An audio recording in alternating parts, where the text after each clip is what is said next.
Remembrance of the Daleks is one of my favourite Doctor Who stories of all time. Released in 1988, it's become one of the most iconic Dalek stories in the show's history.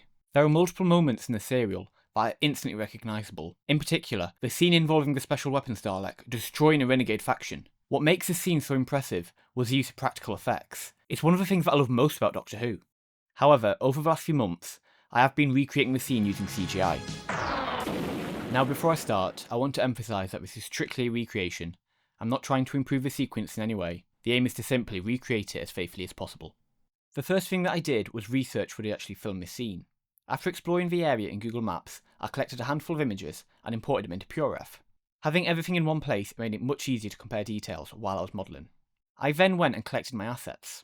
I downloaded the Special Weapons and the Imperial model from a website called Project Dalek, and I found the Renegade model on Sketchfab. Before I started to build the environment, I wanted to make sure that I could match the camera as best I could. For the exterior shot, that was pretty easy as I could put a frame into F-Spy, and after some tweaking, it spat out a camera that I could use in Blender. The tunnel sequence was a bit trickier. Since there's very little geometry and the quality of the episode isn't up to today's standards, it made it significantly harder to use software to match the camera. However, the first shot is a side profile of the Daleks entering the tunnel, so I just set up the camera to be exactly that. I brought the Dalek models in straight away and matched their reported size, so I had a good reference for scale. I then got on with blocking the scene. I found it really difficult to find a similar model of a lamppost, so I modelled one from scratch. Well, almost. I didn't model all of it, because I knew from the stills that the top of a lamppost wasn't going to be in the shot, so I didn't bother making it. This became a bit of a theme throughout the project. If the camera couldn't see it, I simply didn't add it. For the assets that I didn't model myself, I got almost all of them from Quixel Megascans. There are a few places that I had to make a few educated guesses. The original footage simply didn't have enough detail to show everything that was on the set, so I added a handful of smaller assets, things like cardboard boxes and other background props, just to make the environment feel believable while still staying true to the original. In terms of texturing, I mostly used Quixel materials and laid procedural shaders over the top to add more variation and detail. Lighting the scenes was an interesting balancing act. Rather than aiming for physically accurate lighting, I was trying to recreate how the original footage looked. I started with an overcast HDRI, but quickly found that some shots needed a little bit of help. For example, I painted some additional lights to the Daleks, so they stayed consistently lit as we moved through the tunnel. Throughout the project, I was constantly comparing my renders against the original footage, adjusting the lighting until the mood felt right, rather than chasing perfect physical accuracy. For the animations, I spent a lot of time studying the original footage frame by frame. I wanted to preserve that slight mechanical movement that the props had in the show, especially the wobbling and uneven motion caused by their internal motors. To recreate that effect, I added subtle noise modifiers to both the position and rotation of each Dalek, alongside their main keyframe animations. It's only a small detail, but it really helped to make them feel much more alive. Now, for my favourite part of the tunnel sequence, the laser. Yeah, this was actually a pretty simple setup. I used an add-on called Pew Pew, which makes creating lasers effortlessly quick. I attached the emitter to the parent empty of the turret, in case I had to adjust the animation later on. But it also meant that the lasers were always facing the exact path that the turret was aiming for. The base look itself is actually quite straightforward, so as you'll see later on, I really amplified the look in compositing. The rest of the shots were fairly similar in terms of setup. I did my best to copy over assets where I could, just to speed up the process. And I also decided not to overdo the modelling aspect. I didn't want to go too crazy with background details, especially for shots that didn't last that long.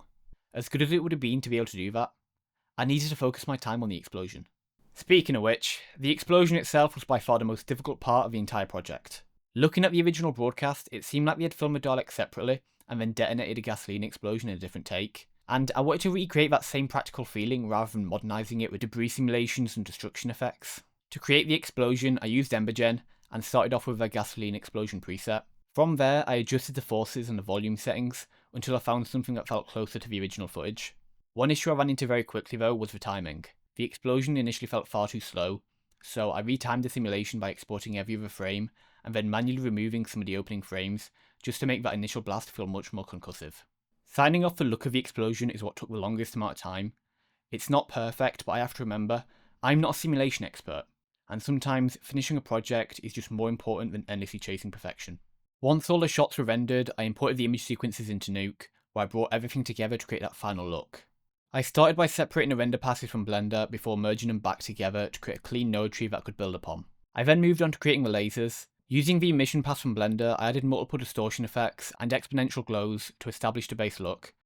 I also added lens flares to the end of the turret to simulate the light shining into the camera. From there, I expanded the look by adding additional glows allowing me to isolate the brightest areas and overlay textures of lens dirt, as though the light from the lasers were really hitting the lens. This branch was then merged back into the main composite later on. Next, I started to intensify the explosion by creating a heat distortion effect and adding glows that were keyed specifically to the colour of the explosion rather than its luminance. For the exterior shots, I also rendered an environment pass, which allowed me to add subtle glows around the buildings to create a gentle light wrap, which helped blend the buildings in with the sky. With the major effects complete, I moved on to the finishing touches. I added some lens distortion to make the shots feel more optical. I did this by rendering with about 10% overscan in Blender, so I had plenty of wiggle room on the edges of the frame. On top of this, I added some chromatic aberration, a vignette, and some subtle defocus across the entire image, as well as a layer of noise to imitate the noise from a camera sensor. Together, these effects help give the renders a much more cinematic and authentic look. Now, the final part of the puzzle was the colour grade.